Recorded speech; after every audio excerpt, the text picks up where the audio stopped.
டேய் வீட்டை பார்த்துக்க. அண்ணே எங்கண்ணே போகிற? போகும்போது எங்கே போகிறேன்னு கேட்குற? என்னடாமா? ஓ சாரிண்ணே. சரி விடு, இன்னைக்கு எலெக்ஷனில் அதான் ஓட்டு போட போகிறேன். அண்ணே இந்த வாட்டி யாருக்குண்ணே ஓட்டு போட போகிற? என்னடா புதுசாக கேட்குற? நம்ம தாத்தா அப்பாலாம் யாருக்கு போட்டாங்களோ அவங்களுக்கு தான். ஏண்ணே வேற யாருக்காச்சும் வாய்ப்பு இருக்கலாம்லண்ணே. சின்ன பையன் மாதிரி பேசுகிறா. போ, நான் கிளம்புறேன். அண்ணே நிமிஷம் இல்லைண்ணே, நான் சொல்கிற கேளுண்ணே. வேமா சொல்கிற, டைம் ஆகுது. அண்ணே நம்ம தாத்தா என்ன வேலைண்ணே பார்க்குறாரு? செருப்பு தைக்கிறாரு. நம்ம அப்பா என்ன வேலைண்ணே பார்க்குறாரு? தாத்தா கூட இருக்காருடா.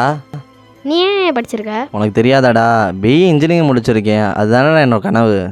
ஏண்ணே நீ அப்பா தாத்தா வேலை செய்யலையா? அந்த வேலை என்னண்ணே கேவலமானே. நான் எப்படா சொன்னேன்? நீ கேட்டால் நான் சொன்னேன். அதாண்டா ஒரு காலத்தில் நமக்கு சோறு போட்டுச்சு. அந்த தொழிலை நான் மதிக்கிறேன். இருந்தாலும் நம்ம அடுத்த ஸ்டேஜுக்கு போகணும்ல, அதனால தானே நானும் படிச்சிருக்கேன். அதானே நானும் சொன்னேன். சரிண்ணே உனக்கு ஓட்டு போட லேட் ஆச்சுண்ணே, கிளம்புனே. சரிடா, பாய்டா. வீட்டை பார்த்துக்க. எதுக்கு தம்பி அப்படி சொன்னா? அதில் ஏதோ ஒன்று இருக்குன்னு நினைக்கிறேன். என்னவா இருக்கும்? இப்போ தான் புரியுது. அப்பாவும் தாத்தாவும் ஒரே தொழில் பண்ணுறாங்க. நான் எனக்கு பிடிச்சது தானே படிக்கிறேன். அப்போனா எதுக்கு நான் அப்பாவும் தாத்தாவும் ஓட்டு போடுற கட்சிக்கு நான் எதுக்கு போடணும்? டே தம்பி, நீ சொன்னது எனக்கு அப்போ புரியலடா.